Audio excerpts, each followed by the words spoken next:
स्वागत लैके हाज़र हाँ जी तुहाडा अपना लाइव मॉर्निंग प्रोग्राम गल्लां ते गीत। मैं हाँ शुक्रगुजार सिंह।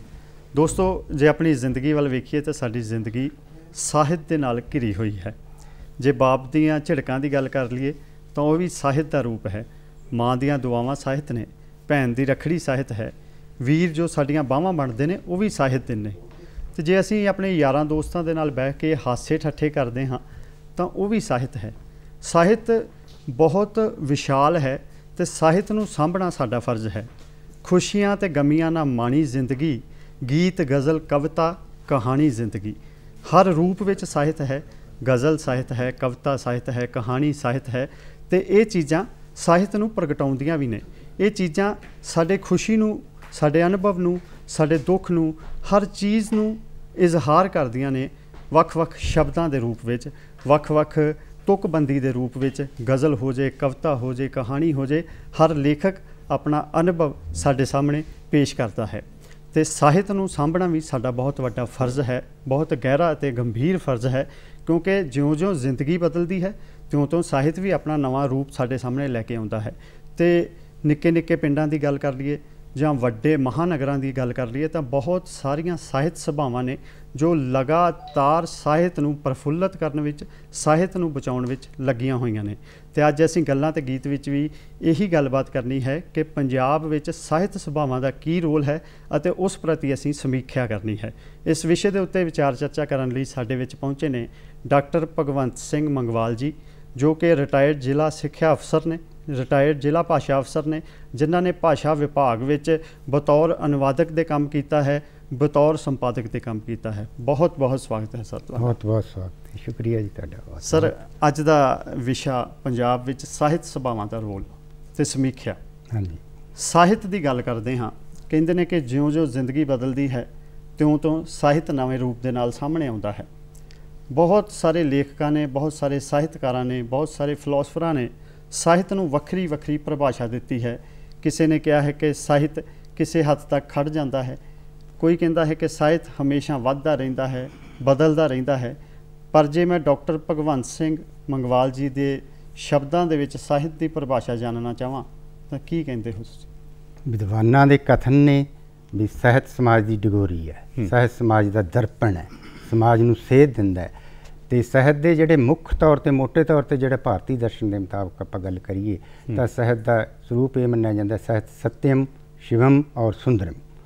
ਸੱਚਾ ਹੋਣਾ ਚਾਹੀਦਾ, ਸੱਚਾਈ ਦਾ ਪ੍ਰਕਾਸ਼ ਕਰੇ ਤੇ ਸੱਚ ਦੇ ਉੱਪਰ ਪਹਿਰਾ ਦੇਣ ਵਾਲਾ ਹੋਣਾ ਚਾਹੀਦਾ। ਸ਼ਿਵਮ ਜੀਵਨ ਦੇ ਲਈ ਕਲਿਆਣਕਾਰੀ ਹੋਣਾ ਚਾਹੀਦਾ, ਸਮਾਜ ਦੇ ਲਈ ਉਹਦੀ ਕੀ ਸੇਧ ਹੈ ਤੇ ਕਿਸ ਤਰ੍ਹਾਂ ਦਾ ਸਾਹਿਤ ਹੈਗਾ ਸਿਰਜਿਆ ਜਾ ਰਿਹਾ ਹੈ, ਉਪਯੋਗੀ ਕੀ ਹੈਗਾ, ਉਪਯੋਗਤਾ ਕੀ ਹੈ, ਉਹ ਸ਼ਿਵਮ ਹੋਣਾ ਚਾਹੀਦਾ, ਕਲਿਆਣਕਾਰੀ ਹੋਣਾ ਚਾਹੀਦਾ। ਤੇ ਸੁੰਦਰਮ ਤੁਹਾਨੂੰ ਸੁਖ, ਸੁਹੂਣੀ, ਸੂਖਮਤਾ ਦੇਵੇ, ਸੋਚਤਾ ਦੇਵੇ ਤੇ ਸੁੰਦਰਤਾ ਦਾ ਪ੍ਰਕਾਸ਼ ਕਰੇ। ਇਹ ਗੁਣ ਲੈਂਗੇ ਸਾਹਿਤ ਦੇ ਜਿਹੜੇ ਮੋਟੇ ਤੌਰ ਤੇ ਆਪਾਂ ਇਹਨਾਂ ਨੂੰ ਮੰਨਿਆ ਜਾ ਸਕਦਾ। ਕਿਉਂਕਿ ਸਾਹਿਤ ਬਹੁਤ ਵੱਡੀ ਦੇਣ ਹੈ। ਜਿਹੜਾ ਅਮਰ ਸਾਹਿਤ ਹੈ ਉਹ ਹਮੇਸ਼ਾ ਅਮਰ ਰਹਿੰਦਾ ਹੈਗਾ। ਬਿਲਕੁਲ, ਜਿਸ ਤਰ੍ਹਾਂ ਕਿ ਗੁਰਮਤਿ ਸਾਹਿਤ ਦੇ ਵਿੱਚ ਜਾਂ ਬਾਬੇ ਨਾਨਕ ਦੀ ਬਾਣੀ ਹੈ ਜਾਂ ਗੁਰਬਾਣੀ ਹੈ, ਉਹ ਬਹੁਤ ਵੱਡੀ ਪਹੁੰਚ ਹੈ ਤੇ ਸਮਾਜ ਨੂੰ ਉਹਨਾਂ ਨੇ ਸੇਧ ਦਿੱਤੀ ਹੈ। ਬਾਬੇ ਨਾਨਕ ਨੇ ਸੱਚਾ ਬੋਲਿਆ।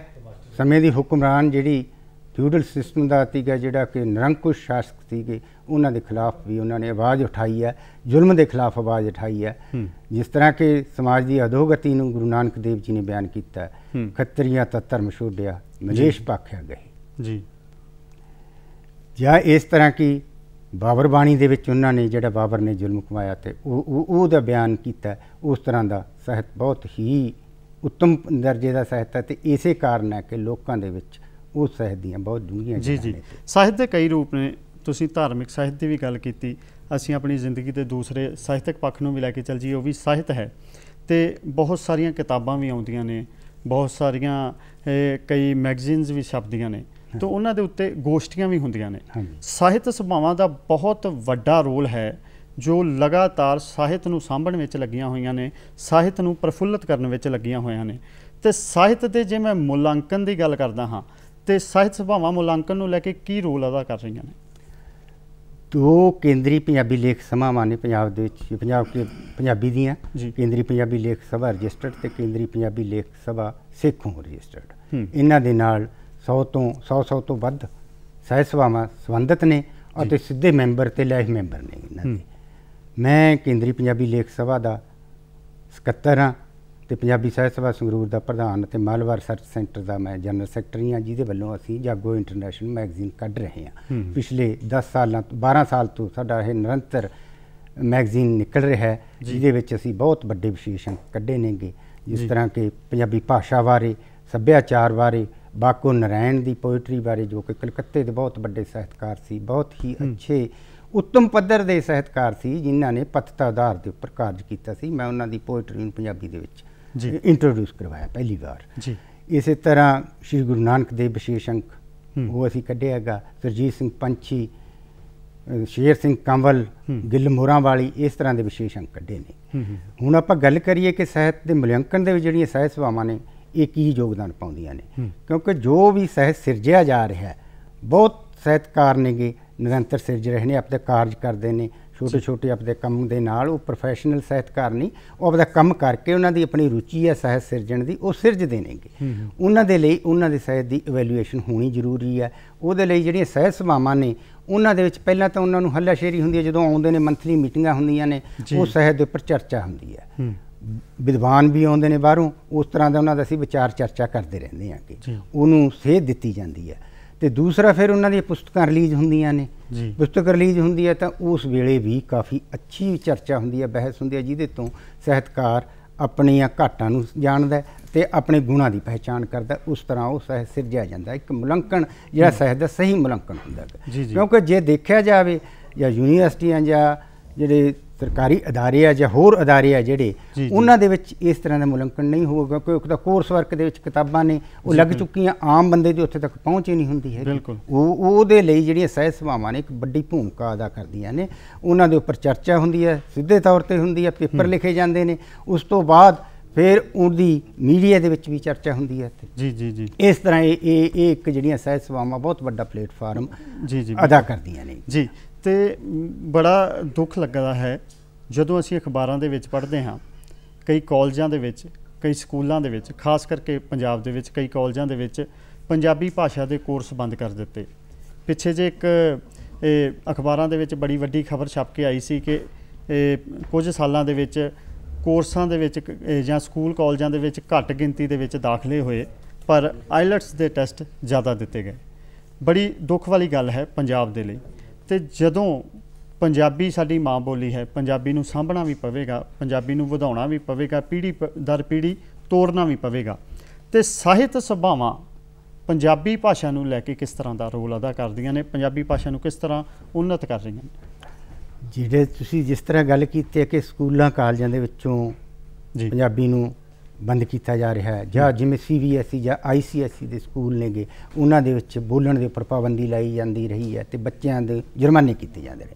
ਉਹਦੇ ਲਈ ਸਭ ਤੋਂ ਵੱਧ ਜੇ ਆਵਾਜ਼ ਉਠਾਈ ਹੈ ਤਾਂ ਕੇਂਦਰੀ ਪੰਜਾਬੀ ਲੇਖ ਸਭਾਵਾਂ ਨੇ ਉਠਾਈ ਹੈ, ਸਾਹਿਤ ਸਭਾਵਾਂ ਦੇ ਪੱਧਰ ਦੇ ਉੱਪਰ ਉੱਠੀ ਹੈ, ਹਰੇਕ ਪੱਧਰ ਦੇ ਉੱਪਰ ਉਠਾਈ ਹੈ। ਇਹਦੇ ਲਈ ਮੈਮੋਰੰਡਮ ਦਿੱਤੇ ਗਏ ਨੇ, ਡਿਸਟ੍ਰਿਕਟ ਪੱਧਰ ਦੇ ਉੱਪਰ, ਸਟੇਟ ਪੱਧਰ ਦੇ ਉੱਪਰ। ਅਸੀਂ ਖੁਦ DC ਸਾਹਿਬ ਨੂੰ ਮੈਮੋਰੰਡਮ ਦੇ ਕੇ ਆਏ ਹਾਂ, ਮੁੱਖ ਮੰਤਰੀ ਜੀ ਨੂੰ ਮੈਮੋਰੰਡਮ ਦਿੱਤੇ ਨੇ, ਮੰਤਰੀਆਂ ਨੂੰ ਦਿੱਤੇ ਨੇ, ਤੇ ਇਹਦੇ ਲਈ ਅਸੀਂ ਨਿਰੰਤਰ ਆਵਾਜ਼ ਉਠਾਉਂਦੇ ਰਹੇ ਹਾਂ। ਇਹੋ ਕਾਰਨ ਸੀ ਕਿ ਪਿਛਲੀ ਸਰਕਾਰ ਦੇ ਵਿੱਚ ਪਹਿਲਾਂ, ਕਿਉਂਕਿ ਰਾਜ ਭਾਸ਼ਾ ਐਕਟ 1967 ਬਣਿਆ ਹੋਇਆ, ਉਹਦੇ ਵਿੱਚ ਬਾਕਾਇਦਾ ਲਿਖਿਆ ਗਿਆ ਕਿ ਪੰਜਾਬੀ ਰਾਜ ਦੀ ਭਾਸ਼ਾ ਹੋਏਗੀ ਤੇ ਹਰ ਪੱਧਰ 'ਤੇ ਹੋਊਗੀ, ਪਰ ਉਹਦੇ ਵਿੱਚ ਕੁਝ ਥੋੜ੍ਹੀਆਂ ਕਮੀਆਂ ਸੀ।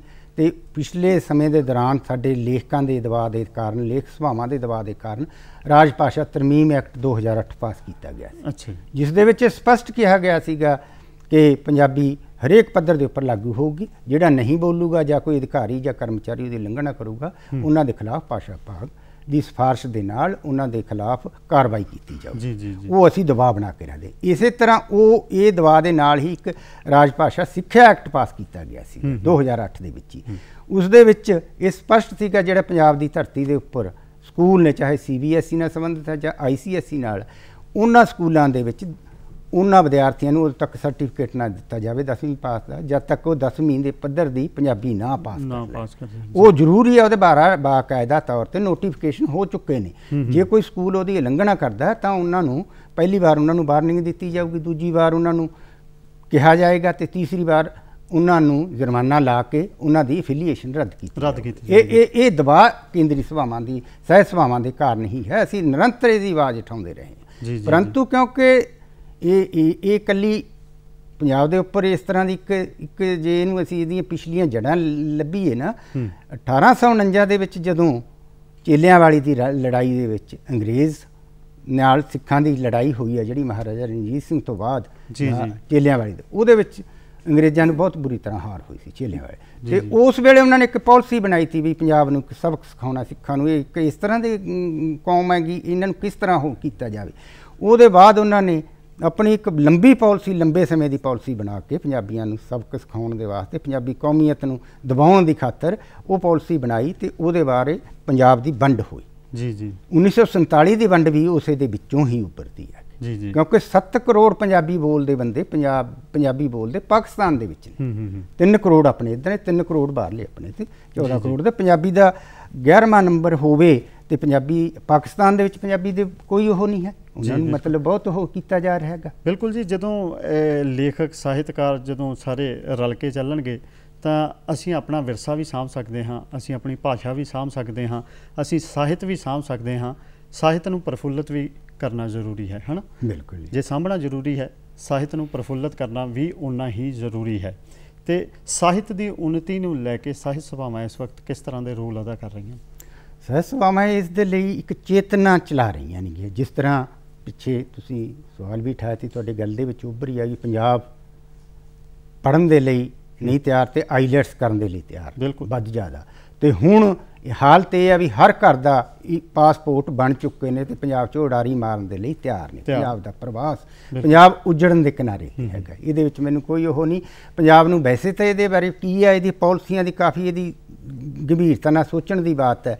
ਪੰਜਾਬ ਅਨਪੜ੍ਹ ਰੱਖਣ ਦੀ ਪ੍ਰਵਿਰਤੀ ਵੱਲ ਨੂੰ ਜਾ ਰਿਹਾ ਕਿਉਂਕਿ 8ਵੀਂ ਤੱਕ ਫੇਲ ਨਹੀਂ ਕਰਨਾ। ਉਸ ਤੋਂ ਬਾਅਦ ਬੱਚਿਆਂ ਨੇ ਕਿਸੇ ਨੇ ਪੜ੍ਹਨਾ ਸਿਰਫ +2 ਤੱਕ ਪੜ੍ਹਨਾ ਵੀ ਮੈਂ ਅੱਗੇ ਜਾਣਾ ਹੀ ਨਹੀਂ, ਮੈਂ ਤਾਂ ਬਾਹਰ ਜਾਣਾ। ਪੰਜਾਬ ਦੇ ਵਿੱਚ ਫਿਰ ਰਹਿ ਕੌਣ ਜਾਊਗਾ? ਇਹ ਪ੍ਰਸਥਿਤੀਆਂ ਨੇ ਜਿਹੜੀਆਂ ਆਉਣ ਵਾਲੇ ਸਮੇਂ ਦੇ ਵਿੱਚ ਪੰਜਾਬ ਨੂੰ ਬਹੁਤ ਨੁਕਸਾਨਦੇਹ ਹੋਣਗੀਆਂ। ਪੰਜਾਬ ਦਾ ਜਿਹੜਾ ਪ੍ਰਵਾਸ ਹੋ ਰਿਹਾ ਹੈ, ਪੰਜਾਬ ਦੇ ਵਿੱਚੋਂ ਪੈਸਾ ਵੀ ਜਾ ਰਿਹਾ ਤੇ ਟੈਲੈਂਟ ਵੀ ਜਾ ਰਿਹਾ ਤੇ ਉਹ ਬੱਚੇ ਜਿਹੜੇ ਚਲੇ ਗਏ ਉਹਨਾਂ ਨੇ ਵਾਪਸ ਆਉਣਾ ਨਹੀਂ ਹੈ ਇੱਧਰ, ਉਹ ਉੱਧਰ ਹੀ ਰਹਿਣਗੇ ਚਾਹੇ ਕਿੰਨਾ ਸੰਘਰਸ਼ ਕਰਨਾ ਪਵੇ ਤੇ ਜਾ ਰਹੇ ਨੇ। ਪੰਜਾਬ ਦੇ ਵਿੱਚੋਂ ਲੋਕ ਆਪਣੀਆਂ ਜ਼ਮੀਨਾਂ ਵੇਚ ਰਹੇ ਨੇ, ਕੁਛ ਕਰ ਰਹੇ ਨੇ, ਹਰੇਕ ਤਰੀਕੇ ਦੇ ਨਾਲ ਪੰਜਾਬ 'ਚੋਂ ਜਾਣਾ ਉਹ ਚਾਹ ਰਹੇ ਨੇ। ਪੰਜਾਬ ਦਾ ਜਿਹੜਾ ਪ੍ਰਵਾਸ ਹੈ ਉਹਨੂੰ ਰੋਕਣ ਦੇ ਲਈ ਅਸੀਂ ਕਈ ਸੈਮੀਨਾਰ ਕਰਵਾਏ ਨੇ। ਮਾਲਵਾ ਰਿਸਰਚ ਸੈਂਟਰ ਵੱਲੋਂ ਅਸੀਂ ਪੰਜਾਬ ਦਾ ਪ੍ਰਵਾਸ ਬਾਰੇ 3-4 ਵਾਰ ਸੈਮੀਨਾਰ ਕਰਵਾ ਚੁੱਕੇ ਹਾਂ ਵੀ ਪੰਜਾਬ ਦਾ ਪ੍ਰਵਾਸ ਇਹ ਪੰਜਾਬ ਦੇ ਲਈ ਹਿੱਤ ਚੱਕ ਹੋਇਆ ਹਿੱਤ ਚ। ਪਰੰਤੂ ਕਿਉਂਕਿ ਇੱਕ ਬੜੀ ਵੱਡੀ ਸਾਮਰਾਜੀ ਸ਼ਕਤੀਆਂ ਨੇ ਜਿਹੜੀਆਂ ਉਹਨਾਂ ਦੀ ਇਹ ਚਾਲ ਹੈ, ਉਹਨਾਂ ਦੀ ਨੀਤੀ ਹੈ ਪੰਜਾਬ ਨੂੰ ਉਜਾੜਨ ਦੀ। ਇਸ ਕਰਕੇ ਪੰਜਾਬ ਦੇ ਵਿੱਚੋਂ ਜਾ ਰਿਹਾ ਹੈਗਾ ਜੀ। ਚਲੋ ਇਹ ਤੇ ਅੰਦਰੂਨੀ ਗੱਲਾਂ ਹੁੰਦੀਆਂ ਨੇ, ਅੰਦਰੂਨੀ ਗੱਲਾਂ ਨਾ ਵਧਣ ਤੇ ਚੰਗਾ ਹੈ। ਅੰਦਰੂਨੀ ਗੱਲਾਂ ਇੱਕ ਟੇਬਲ ਦੇ ਉੱਤੇ ਬੈਠ ਕੇ ਸੁਲਝਾਈਆਂ ਜਾ ਸਕਣ ਚੰਗਾ ਹੈ। ਸਾਹਿਤ ਲਈ ਚੰਗੀਆਂ ਨੇ, ਭਾਸ਼ਾ ਲਈ ਚੰਗੀਆਂ ਨੇ, ਸਾਹਿਤ ਅਤੇ ਭਾਸ਼ਾ ਨੂੰ ਅੱਗੇ ਵਧਾਉਣ ਲਈ ਚੰਗੀਆਂ ਨੇ ਤਾਂ ਜੋ ਪੀੜ੍ਹੀ ਦਰ ਪੀੜ੍ਹੀ ਵੱਧਦੀਆਂ ਰਹਿਣ। ਪਰ ਸਮੇਂ ਮੁਤਾਬਕ ਸਾਹਿਤ ਸਭਾਵਾਂ ਉੱਤੇ ਕਈ ਤਰ੍ਹਾਂ ਦੀਆਂ ਲਹਿਰਾਂ ਆਈਆਂ ਜਿਨ੍ਹਾਂ ਨੇ ਆਪਣਾ ਪ੍ਰਭਾਵ ਪਾਇਆ।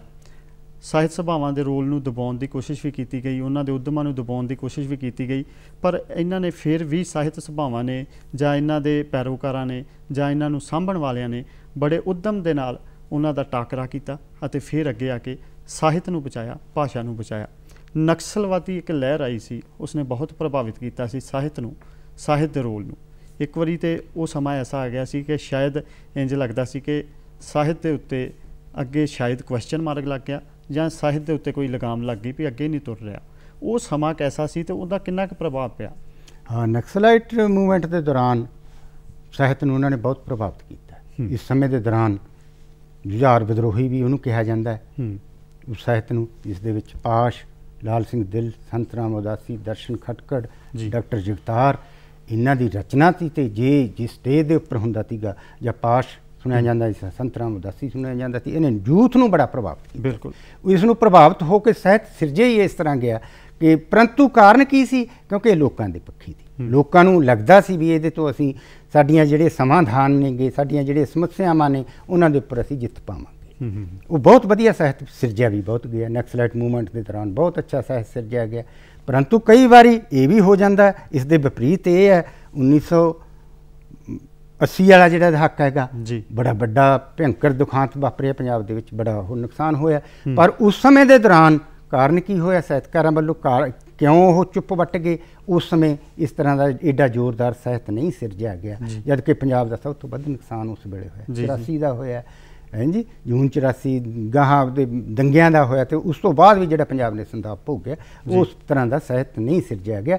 ਕੁਛ ਸਾਹਿਤਕਾਰ ਸਿਰਜਦੇ ਰਹੇ ਨੇ, ਜਿਵੇਂ ਕਿ ਪ੍ਰੋਫੈਸਰ ਸ਼ੇਰ ਸਿੰਘ ਕੰਵਲ ਹੈ, ਅੱਜ ਕੱਲ੍ਹ USA ਰਹਿੰਦੇ ਨੇ, ਉਹਨਾਂ ਨੇ ਬਹੁਤ ਅੱਛੀ ਪੋਇਟਰੀ ਲਿਖੀ ਹੈ। ਉਹਨਾਂ ਦੀ ਕਵਿਤਾ ਹੈ ਇੱਕ ਜਿਹੜੀ ਕੇਸਗੜ੍ਹ ਦੇ ਕਿੰਗਰੇ, ਉਹਨਾਂ ਨੇ ਬਹੁਤ ਅੱਛੀ ਕਵਿਤਾ ਲਿਖੀ ਹੈ, ਉਸ ਦੌਰ ਦੀ ਕਵਿਤਾ, ਤੇ ਸੰਤੁਲਿਤ ਕਵਿਤਾ ਲਿਖੀ ਹੈ, ਕੋਈ ਉਲਾਰਪੁਣੇ ਦੇ ਵਿੱਚ ਨਹੀਂ। ਹਾਂ, ਕਿਉਂਕਿ ਜਿਹੜੀ ਪੱਕੀ ਰਸੀ ਸਾਹਿਤ ਹੁੰਦਾ ਹੈ ਉਹੀ ਚਿਰੰਜੀਵੀ ਹੁੰਦਾ ਤੇ ਸਦਾ ਰਹਿੰਦਾ ਤੇ ਸਮਾਜ ਦੀ ਅਗਵਾਈ ਵੀ ਕਰਦਾ ਹੈ। ਬਿਲਕੁਲ ਬਿਲਕੁਲ। ਤੇ ਸਾਹਿਤ ਸਭਾਵਾਂ ਦਾ ਰੋਲ ਤੇ ਸਮੀਖਿਆ ਦੀ ਅਸੀਂ ਗੱਲ ਕਰ ਰਹੇ ਹਾਂ, ਤੇ ਨਕਸਲਵਾਦੀ ਲਹਿਰ ਦੀ ਗੱਲ ਕੀਤੀ, ਤੇ ਇੱਕ ਪ੍ਰਗਤੀਵਾਦੀ ਲੇਖਕ ਮੰਚ ਵੀ ਬਣਾਇਆ ਗਿਆ ਸੀ ਜਿਸ ਨੇ ਬਹੁਤ ਸਾਰਾ ਕੰਮ ਕੀਤਾ। ਕਿਉਂਕਿ ਜਦੋਂ ਵੱਡੇ ਮੰਚ ਬਣਦੇ ਨੇ ਤਾਂ ਛੋਟੀਆਂ ਸਭਾਵਾਂ ਨੂੰ ਇੱਕ ਥਾਪੜਾ ਮਿਲਦਾ ਹੈ, ਉਹਨਾਂ ਨੂੰ ਇੱਕ ਉੱਦਮ ਮਿਲਦਾ ਹੈ ਕਿ ਸਾਨੂੰ ਉੱਤੇ ਤੱਕ ਕੋਈ ਸਾਂਭਣ ਵਾਲਾ ਹੈ, ਜੇ ਅਸੀਂ ਕੋਈ ਕਾਰਜ ਕਰਾਂਗੇ ਤਾਂ ਸਾਡੀ ਕੋਈ ਬਾਂਹ ਫੜ ਲਏਗਾ। ਉਸ ਪ੍ਰਗਤੀਵਾਦੀ ਲੇਖਕ ਮੰਚ ਬਾਰੇ ਸਾਨੂੰ ਜ਼ਰੂਰ ਦੱਸੋ। ਅਸਲ ਦੇ ਵਿੱਚ ਜਦੋਂ ਨਾ 1936 ਦੇ ਵਿੱਚ ਇੱਕ ਬਹੁਤ ਵੱਡਾ ਸੰਮੇਲਨ ਹੋਇਆ ਸੀ EM ਫਾਰੈਸਟਰ ਦੀ ਅਗਵਾਈ ਦੇ ਹੇਠ ਪੈਰਿਸ ਦੇ ਵਿੱਚ, ਅੱਛਾ ਜੀ, ਪ੍ਰੋਗਰੈਸਿਵ ਰਾਈਟਰਸ ਦਾ। ਉਹਦੇ ਵਿੱਚ ਇੱਕ ਸਾਹਿਤ ਦੀ ਨਿਸ਼ਾਨਦੇਹੀ ਕੀਤੀ ਸੀ ਲੋਕ ਪੱਖੀ ਤੇ ਲੋਕ ਵਿਰੋਧੀ ਸਾਹਿਤ। ਉਹਦੇ ਵਿੱਚ ਇਹ ਲਿਖਿਆ ਗਿਆ ਸੀ ਵੀ ਔਰਤ ਦੇ ਹੱਕ ਦੇ ਵਿੱਚ ਆਵਾਜ਼ ਬੁਲੰਦ ਕਰਨੀ ਹੈ, ਦਬਿਆਂ ਕੁਚਲਿਆਂ ਦੀ ਹੱਕ ਦੇ ਵਿੱਚ ਆਵਾਜ਼ ਬੁਲੰਦ ਕਰਨੀ ਹੈ, ਸਮਾਜ ਦੇ ਸੇਵਾ ਕਰਨ ਦੇ ਲਈ ਇਸ ਤਰ੍ਹਾਂ ਦਾ ਹੁੰਦਾ, ਤੇ ਫਾਸਿਜ਼ਮ ਔਰ ਨਾਜ਼ਿਜ਼ਮ ਦਾ ਵਿਰੋਧ ਕਰਨਾ ਹੈਗਾ, ਸਾਮਰਾਜੀ ਤਾਕਤਾਂ ਦਾ ਵਿਰੋਧ ਕਰਨਾ। ਉਹ ਇੰਨੀ ਪ੍ਰਭਾਵਿਤ ਹੋਈ ਕਿ ਸਮੁੱਚੇ ਵਿਸ਼ਵ ਨੂੰ ਉਹਨੇ ਆਪਣੇ ਕਲੇਵਰ ਦੇ ਵਿੱਚ ਲੈ ਲਿਆ, ਤੇ ਜਿਹਦੇ ਵਿੱਚੋਂ ਪੰਜਾਬੀ ਦੇ ਵਿੱਚ ਹਿੰਦੁਸਤਾਨ ਦੇ ਵਿੱਚ ਵੀ ਪ੍ਰਗਤੀਵਾਦੀ ਲਹਿਰ ਚੱਲੀ ਮੁਨਸ਼ੀ ਪ੍ਰੇਮ ਚੰਦ ਜੀ ਦੀ ਅਗਵਾਈ ਦੇ ਵਿੱਚ, ਜਿਹਦੇ ਵਿੱਚ ਸਾਡੇ ਪੰਜਾਬੀ ਦੇ ਸਾਰੇ ਸਾਹਿਤਕਾਰ ਪ੍ਰਭਾਵਿਤ ਹੋਏ। ਪ੍ਰਿੰਸੀਪਲ ਸੰਤ ਸਿੰਘ ਸੇਖੋਂ ਇਹਦੇ ਮੋਢੀਆਂ ਦੇ ਵਿੱਚੋਂ ਸੀਗੇ, ਪ੍ਰੋਫੈਸਰ ਮੋਹਨ ਸਿੰਘ, ਅਮਰਤਾ ਪ੍ਰੀਤਮ, ਇਹ ਸਾਰੇ ਪ੍ਰਗਤੀਵਾਦੀ ਸਾਹਿਤਕਾਰ ਸੀ। ਇਹਨਾਂ ਨੇ ਬਹੁਤ ਜ਼ੋਰਦਾਰ ਸਾਹਿਤ ਹਰੇਕ ਵਿਧਾ ਦੇ ਵਿੱਚ, ਤੇ ਪਿਆਰਾ ਸਿੰਘ ਸਹਿਰਾਈ ਵਰਗੇ ਕਵੀ ਏਡੇ ਏਡੇ ਯੋਧੇ ਪੈਦਾ ਹੋਏ ਜਿਨ੍ਹਾਂ ਨੇ ਬਹੁਤ ਹੀ ਜਿਹੜਾ ਕਿ ਪੰਜਾਬੀ ਦੇ ਵਿੱਚ ਸਮੁੱਚੇ ਤੌਰ ਤੇ ਦੇਖਿਆ ਜਾਵੇ ਤਾਂ ਪ੍ਰਗਤੀਵਾਦੀ ਸਾਹਿਤ ਦੀ ਬਹੁਤ ਵੱਡੀ ਦੇਣ ਰਹੀ ਹੈ, ਬੜਾ ਵੱਡਾ ਲੋਰ ਰਿਹਾ, ਤੇ ਸਾਹਿਤ ਸਭਾਵਾਂ ਟੋਟਲੀ ਇਸ ਲਹਿਰ ਦੇ ਪ੍ਰਭਾਵ ਅਧੀਨ ਕੰਮ ਕਰਦੀਆਂ ਰਹੀਆਂ ਨੇ। ਜੀ ਜੀ ਜੀ। ਤੇ ਭਾਸ਼ਾ ਨੂੰ ਲੈ ਕੇ ਬਹੁਤ ਸਾਰੇ ਕੰਮ ਹੋਏ, ਕਈ ਲੋਕ ਲਿਖਦੇ ਨੇ, ਕਈ ਲੋਕ ਪੜ੍ਹਦੇ ਨੇ। ਜੇ ਲੇਖਕ ਦਾ ਉਹਨਾਂ ਰੋਲ ਹੈ ਤਾਂ ਸਰੋਤੇ ਦਾ ਵੀ ਉਹਨਾਂ ਰੋਲ ਬਣਦਾ ਹੈ, ਤੇ ਵਿਆਕਰਨ ਬਹੁਤ ਮਹੱਤਵਪੂਰਨ ਪਾਰਟ ਅਦਾ ਕਰਦੀ ਹੈ ਸਾਹਿਤ ਦੇ ਵਿੱਚ, ਭਾਸ਼ਾ ਦੇ ਵਿੱਚ। ਪਰ ਵਿਆਕਰਨ ਤੋਂ ਉੱਠ ਕੇ ਵੀ ਸਾਹਿਤਕ ਸਭਾਵਾਂ ਨੇ ਕੰਮ ਕੀਤਾ ਹੈ। ਉਸ ਸੰਦਰਭ ਨੂੰ ਲੈ ਕੇ ਭਾਸ਼ਾ, ਵਿਆਕਰਨ ਤੇ ਸਾਹਿਤ ਸਭਾਵਾਂ ਨੂੰ ਲੈ ਕੇ ਜੇ ਤੁਸੀਂ ਕੁਝ ਕਹਿੰਦੇ ਹੋ ਤਾਂ ਇਹਨਾਂ ਤਿੰਨੇ ਸੰਦਰਭਾਂ ਨੂੰ ਲੈ ਕੇ ਕਿਸ ਤਰ੍ਹਾਂ ਚੱਲਦੇ ਹੋ?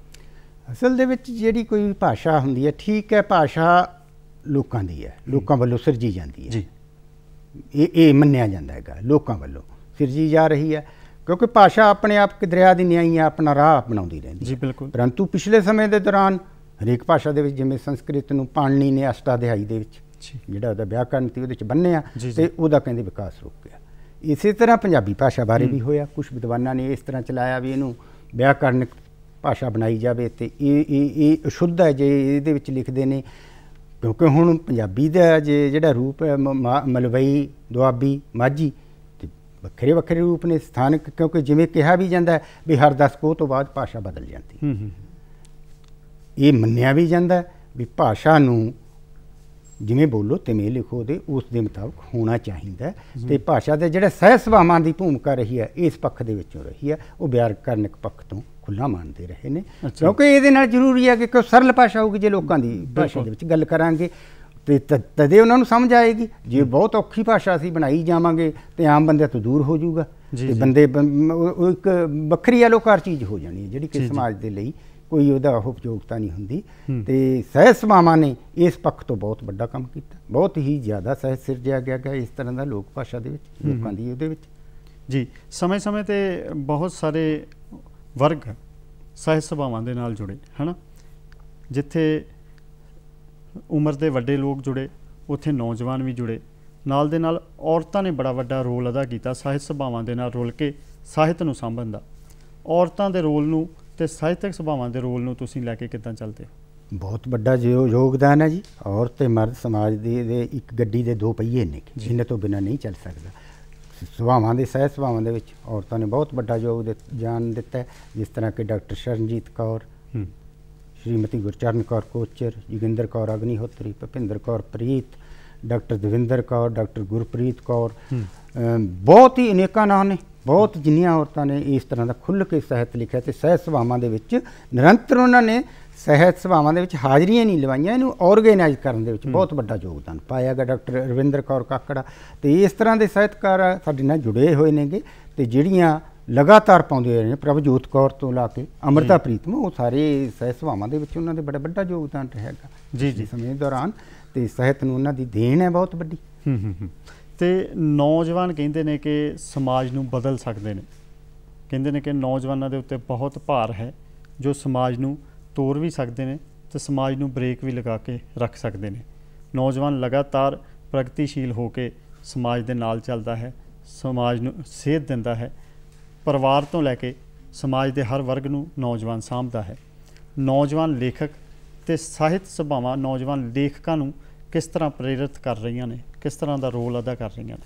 ਸਭ ਤੋਂ ਵੱਧ ਮੈਂ ਇਹ ਕਹਾਂਗਾ ਤਾਂ ਨੌਜਵਾਨ ਜਿਹੜੀ ਪੀੜ੍ਹੀ ਹੈ ਜਿਹੜੀ ਇਹ ਇੱਕ ਸਹਿਜ ਸਭਾਵਾਂ ਇੱਕ ਨਰਸਰੀ ਹੈ, ਨਰਸਰੀ ਦੇ ਤੌਰ 'ਤੇ ਕੰਮ ਕਰਦੀਆਂ ਨੇ। ਇਹਨਾਂ ਨੌਜਵਾਨ ਸਹਿਜ ਸਭਾਵਾਂ ਦੇ ਵਿੱਚੋਂ ਹੀ ਉੱਭਰੇ ਨੇ।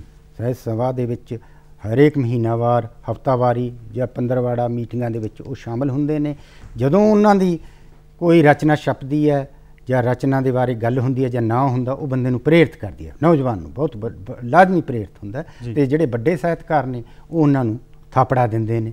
ਹੁਣ ਸਾਡੇ ਜਿਸ ਤਰ੍ਹਾਂ ਕਿ ਡਾਕਟਰ ਤੇਜਵੰਤ ਮਾਨ ਹੈ, ਬੜਾ ਉਹਨੇ ਬਹੁਤ ਅਗਵਾਈ ਕੀਤੀ ਹੈ, ਬੜੇ ਲੋਕਾਂ ਨੂੰ ਤੋਰਿਆ। ਡਾਕਟਰ ਸ਼ਿਵਰਾਜ ਸਿੰਘ ਹੈਗੇ ਜਿਹੜੇ ਅਮਰੀਕਾ ਦੇ ਵਿੱਚ 40 ਸਾਲ ਰਹੇ ਨੇਗੇ ਅਤੇ ਅੱਜ ਉਹ ਨਿਰੰਤਰ ਨੌਜਵਾਨਾਂ ਦੇ ਨਾਲ ਵਿਚਰਦੇ ਨੇ ਅਤੇ ਬੜੀ ਸੇਧ ਦੇ ਰਹੇ ਨੇਗੇ। ਹੋਰ ਸਾਹਿਤਕਾਰ ਜਿਹੜੇ ਹੈਗੇ ਇਸ ਤਰ੍ਹਾਂ ਦੇ ਨਾ ਵੱਡੇ ਨੌਜਵਾਨਾਂ ਨੂੰ ਤੋਰ ਰਹੇ ਨੇਗੇ। ਨੌਜਵਾਨ ਦਾ ਬਹੁਤ ਵੱਡਾ ਯੋਗਦਾਨ ਹੈ ਕਿਉਂਕਿ ਅਗਲੀ ਉਹਨਾਂ ਨੇ ਹੀ ਸੰਭਾਲਣੀ ਹੈ ਜੀ।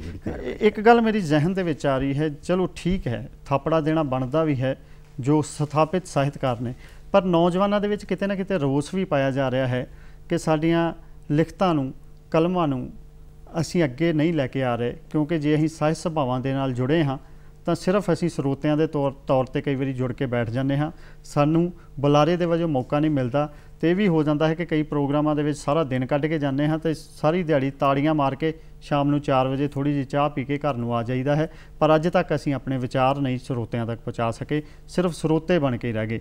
ਅਤੇ ਜਦੋਂ ਇਸ ਤਰ੍ਹਾਂ ਦੀ ਸੋਚ ਨੌਜਵਾਨ ਪੀੜ੍ਹੀ ਦੇ ਵਿੱਚ ਆ ਜਾਂਦੀ ਹੈ, ਜਦੋਂ ਜੋ ਸਥਾਪਿਤ ਸਾਹਿਤਕਾਰ ਨੇ ਉਹਨਾਂ ਦੇ ਨਾਲ ਆਪਸੀ ਤਾਲਮੇਲ ਖਰਾਬ ਹੋ ਜਾਂਦਾ ਹੈ। ਵੀ ਸਾਹਿਤਕਾਰ ਸਥਾਪਿਤ ਕਹਿ ਦਿੰਦੇ ਨੇ ਕਿ ਸ਼ਾਇਦ ਨੌਜਵਾਨਾਂ ਦੇ ਵਿੱਚ ਇਹ ਕਿ ਉਹ ਸਾਡੀ ਲਿਖਤ ਨੂੰ ਪੜ੍ਹ ਕੇ ਨਹੀਂ ਰਾਜੀ ਜਾਂ ਸਾਨੂੰ ਸਮਾਂ ਦੇ ਕੇ ਨਹੀਂ ਰਾਜੀ, ਤਾਂ ਜਦੋਂ ਤਾਲਮੇਲ ਖਰਾਬ ਹੋ ਜਾਏ ਤਾਂ ਸਾਹਿਤ ਸਭਾਵਾਂ ਦਾ ਰੋਲ ਕਿਤੇ ਨਾ ਕਿਤੇ ਨੈਗੇਟਿਵ ਹੁੰਦਾ ਦਿਖਦਾ ਹੈ।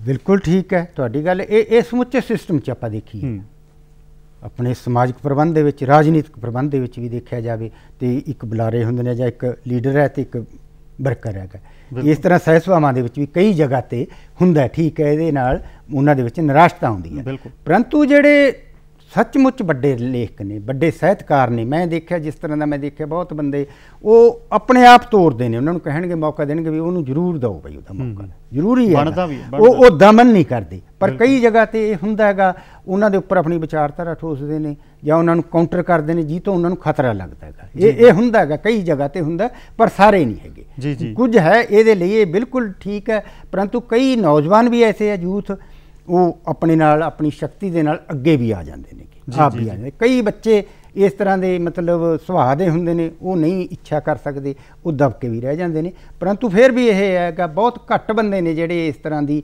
ਪ੍ਰਵਿਰਤੀ ਦੇ ਹੈਗੇ ਵੱਡੇ ਸਥਾਪਿਤ। ਅਤੇ ਸਾਹਿਤਕ ਸਭਾਵਾਂ ਦੇ ਰੋਲ ਦੇ ਵਜੋਂ ਜੇ ਸਮੀਖਿਆ ਕੀਤੀ ਜਾਵੇ ਤਾਂ ਸਾਹਿਤਕ ਸਭਾਵਾਂ ਅੱਜ ਦੇ ਦੌਰ ਵਿੱਚ ਕਿਸ ਤਰ੍ਹਾਂ ਦਾ ਰੋਲ ਅਦਾ ਕਰ ਰਹੀਆਂ ਨੇ? ਅੱਜ ਦੇ ਦੌਰ ਦੇ ਵਿੱਚ ਬਹੁਤ ਅੱਛਾ ਰੋਲ ਅਦਾ ਕਰ ਰਹੀਆਂ ਨੇ। ਅੱਜ ਦੇ ਜੋ ਕੌਮੀ ਅਤੇ ਕੌਮਾਂਤਰੀ ਮਸਲਿਆਂ ਦੇ ਉੱਪਰ ਚਰਚਾ ਹੁੰਦੀ ਹੈ ਜੀ, ਚਾਹੇ ਫਲਸਤੀਨ ਦਾ ਮਸਲਾ ਹੋਵੇ, ਉਹ ਵੀ ਸਹਿਜ ਸਭਾਵਾਂ ਦੇ ਵਿੱਚ ਰਚਨਾਵਾਂ ਆਉਂਦੀਆਂ ਨੇ ਕਿ ਅਸੀਂ ਜਾਂਦੇ ਰਹੇ ਹਾਂ ਜੀ।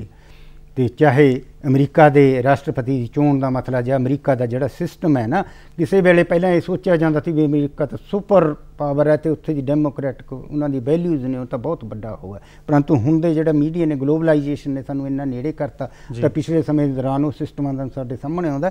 ਉਹਦੇ ਬਾਰੇ ਵਿਅੰਗਾਤਮਕ ਰਚਨਾਵਾਂ ਬਹੁਤ ਵਧੀਆ ਜਿਹੜੇ ਯੂਥ ਵੱਲੋਂ ਲਿਖੀਆਂ ਜਾ ਰਹੀਆਂ ਨੇ। ਇਸੇ ਤਰ੍ਹਾਂ ਕਿਸਾਨੀ ਅੰਦੋਲਨ ਹੈ ਜਿਹੜਾ, ਇਹਦੇ ਬਾਰੇ ਬਹੁਤ ਗੰਭੀਰਤਾ ਨਾਲ ਸਾਹਿਤ ਸਿਰਜਿਆ ਜਾ ਰਿਹਾ ਹੈ। ਔਰਤ ਦਮਨ ਦੇ ਉੱਪਰ ਜੋ ਹੋ ਰਿਹਾ ਜਾਂ ਜਿਸ ਤਰ੍ਹਾਂ ਦੇ ਸ਼ੋਸ਼ਣ ਹੋ ਰਿਹਾ ਉਹਦੇ ਬਾਰੇ ਵੀ ਬਹੁਤ ਵਧੀਆ ਸਾਹਿਤ ਸਿਰਜਿਆ ਜਾ ਰਿਹਾ ਹੈਗਾ। ਰਾਜਨੀਤਿਕ ਸਮਾਜਿਕ ਪੱਖੋਂ ਚੇਤੰਨ ਹੋ ਕੇ ਸਾਹਿਤ ਸਭਾਵਾਂ ਦੇ ਵਿੱਚ ਸਾਹਿਤ ਬਹੁਤ ਗਹਿਰਾ ਗੰਭੀਰ ਤੇ ਬਹੁਤ ਵੱਡਾ ਰੋਲ ਹੈ ਸਾਹਿਤ ਸਭਾਵਾਂ ਦਾ। ਸਾਹਿਤ ਸਭਾਵਾਂ ਆਪਣਾ ਰੋਲ ਨਿਭਾ ਵੀ ਰਹੀਆਂ ਨੇ ਤੇ ਅਸੀਂ ਵੀ ਇਹੀ ਦੁਆ ਕਰਦੇ ਹਾਂ ਕਿ ਉਹ ਆਪਣਾ ਰੋਲ ਨਿਭਾਉਂਦੇ ਰਹਿਣ ਅਤੇ ਇਸੇ ਤਰ੍ਹਾਂ ਸਾਹਿਤ ਬਚਿਆ ਰਹੇ, ਸਾਹਿਤ ਪ੍ਰਫੁੱਲਤ ਹੁੰਦਾ ਰਹੇ। ਤੁਸੀਂ ਸਟੂਡੀਓ ਵਿੱਚ ਆਏ, ਤੁਹਾਡਾ ਬਹੁਤ ਬਹੁਤ ਸ਼ੁਕਰੀਆ। ਤੁਹਾਡਾ ਜੀ ਬਹੁਤ ਬਹੁਤ ਸ਼ੁਕਰੀਆ ਜੀ, ਮੈਨੂੰ ਮੌਕਾ ਦਿੱਤਾ, ਬਹੁਤ ਬਹੁਤ ਸ਼ੁਕਰੀਆ। ਮਿਹਰਬਾਨੀ।